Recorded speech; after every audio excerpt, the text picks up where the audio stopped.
आपको यह जानकर दुख होगा कि राम मंदिर के पक्ष में फैसला देने के बाद जस्टिस अब्दुल नजीर को इस्लामिक कट्टरपंथी संगठन पीएफआई से धमकियां मिलने लगी और उसके बाद जस्टिस नजीर और उनके पूरे परिवार को जेड श्रेणी की सुरक्षा देनी पड़ी थी।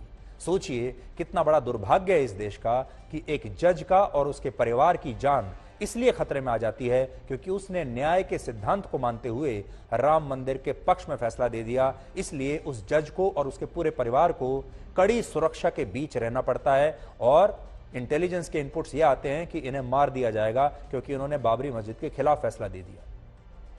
कड़वा सच ये है, आज हमारे देश में उन मुसलमानों को सच्चा मुसलमान माना जाता है जो राष्ट्रगान के दौरान खड़े होने का विरोध करते हैं, जो खड़े होने से इनकार कर देते हैं, जो कहते हैं हम वंदे मातरम नहीं गाएंगे, या जो सिर तन से जुदा करने की बात कहते हैं, आज वो मुसलमानों के आदर्श बन जाते हैं और ये कहते हैं कि वो अपने धर्म के प्रति कट्टर हैं। लेकिन अब्दुल नजीर जैसे जो मुसलमान हैं उन्हें हमारे देश में स्वीकार नहीं किया जाता, जो देश की बात करते हैं, जो कहते हैं कि संप्रदाय से बड़ा देश है और जो कहते हैं कि वो देश की सेवा के लिए हमेशा हाजिर है। तो आज मैं ये पूछना चाहता हूं कि अब्दुल नजीर जैसे लोगों को हम अपना आदर्श क्यों नहीं मानते, एपीजे अब्दुल कलाम जैसे लोगों को हम अपना आदर्श क्यों नहीं मानते। यानी अब्दुल नजीर एक सेकुलर मुस्लिम है और हमारे देश में जो मुसलमान सेकुलर यानी धर्मनिरपेक्ष हो गया उसे हम कभी भी सच्चा मुसलमान मानते ही नहीं। उदाहरण के लिए केरल के राज्यपाल आरिफ मोहम्मद खान को हमारे देश में बहुत सारे मुसलमान पसंद ही नहीं करते, उन्हें सच्चा मुसलमान मानते ही नहीं क्योंकि वो सेकुलर है और उन्होंने वर्ष 1985 के शाहबानों के मामले में मुस्लिम तुष्टीकरण के खिलाफ राजीव गांधी की सरकार में मंत्री रहते हुए विरोध किया था और इस्तीफा दे दिया था। इसलिए मुसलमान उन्हें अपना नुमाइंदा ही नहीं मानते। इसके अलावा डॉक्टर एपीजे अब्दुल कलाम हमारे देश के करोड़ों लोगों के लिए प्रेरणा स्रोत हैं, चाहे वो हिंदू हो, मुसलमान हो, कोई भी हो।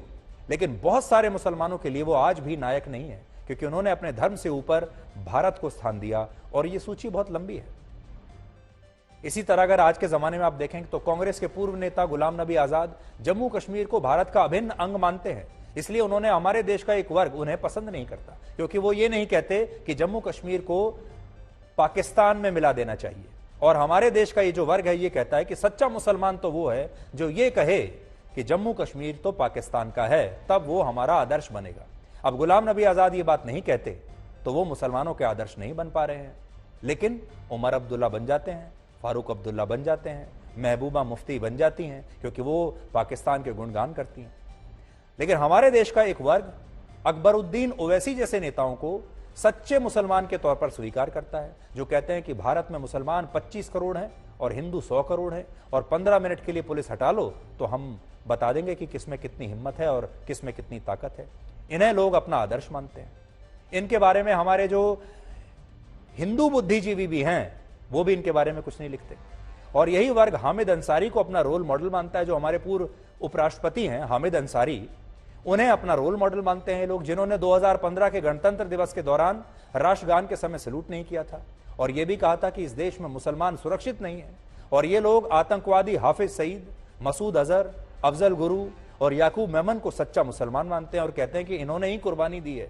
और ये लोग पीएफआई जैसी कट्टरपंथी संस्था का भी समर्थन करते हैं जो समाज में कट्टरवाद का जहर घोलती है और एक जज को जान से मारने की धमकी खुलेआम देती है। हालांकि आज यहां आपको सेकुलर हिंदुओं के बारे में भी पता होना चाहिए क्योंकि हमारे देश के ये सेकुलर हिंदू ही ये तय करते हैं कि सेकुलर मुसलमान सच्चा मुसलमान नहीं है और भारत के धर्मनिरपेक्ष हिंदू हमेशा हिंदुओं के खिलाफ बात करते हैं और इनके लिए मुसलमानों का समर्थन करना और उनका पक्षधर बनना ही एक तरीके की धर्मनिरपेक्षता है। तो हिंदुओं का भी एक ऐसा वर्ग है जो ये कहता है कि मुसलमानों की या किसी भी धर्म की सही गलत बात का समर्थन कर दो, इससे हम धर्मनिरपेक्ष दिखेंगे, जबकि हकीकत में धर्मनिरपेक्षता का मतलब ये नहीं है। इसका मतलब है सभी धर्मों के लिए निरपेक्ष होना। इसीलिए हम आज ये कह रहे हैं आप हिंदू हो, मुसलमान हो, सिख हो, ईसाई हो, सब धर्मों के लिए निरपेक्ष होना चाहिए, न्यूट्रल होना चाहिए। और यही बात आज आप सबको समझनी है। हम किसी एक धर्म के खिलाफ नहीं हैं, किसी जाति के खिलाफ नहीं हैं, सब के लिए बराबरी से बात कर रहे हैं और ये कह रहे हैं कि हर धर्म को अपने लिए बराबरी की बात करनी होगी, ना किसी से आगे ना किसी से पीछे। इसी को धर्मनिरपेक्षता कहते हैं और तभी यह देश धर्मनिरपेक्ष बन पाएगा। आज इस मुद्दे पर कई राजनीतिक प्रतिक्रियाएं भी आई हैं जो आज आपको सुनना चाहिए कि हमारे देश के जो नेता लोग हैं वो क्या कह रहे हैं। ये बात है सिद्धांत की, ये बात है एक मूल ढांचा जो संविधान का है, जिसके अंतर्गत स्वतंत्र निष्पक्ष न्यायपालिका आती है। अगर आप किसी चीज को मूल ढांचे बेसिक स्ट्रक्चर का अभिन्न अंग मानते हैं तो आप उसको संविधान संशोधन द्वारा भी संशोधित नहीं कर सकते। अब दुर्भाग्य ये है कि पिछले कुछ वर्षों में 3-4 बार एक के बाद एक जल्द बिना किसी विलंब के ये नियुक्तियां हो रही हैं। ये भी दुर्भाग्यपूर्ण बात है कि ज्यादातर सभी ऐसे मामले राजनीतिक रूप से बहुत ही सेंसिटिव केसेस के साथ जुड़े हुए हैं।